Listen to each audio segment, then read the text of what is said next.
అమాలేకీయులతో ఇజ్రాయేలీలకి భీకర యుద్ధం జరుగుతుంది. మోషే చేతులెత్తి ప్రార్థిస్తూ ఉన్నాడు.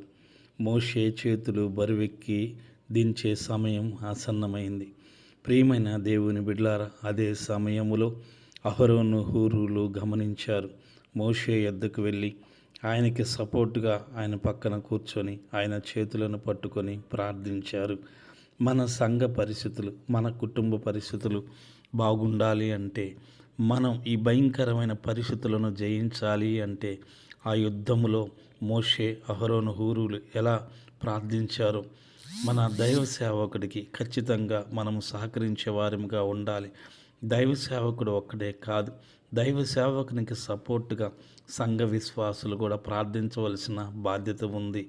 ఈ కష్టాలు, నష్టాలు, వ్యాధులు, ఇబ్బందులు, ఈ భయంకరమైన పరిస్థితులు, యుద్ధము లాంటి ఈ పరిస్థితులను జయించాలి అంటే దైవజనుడికి ఖచ్చితంగా విశ్వాసి సహకారం ఎంతో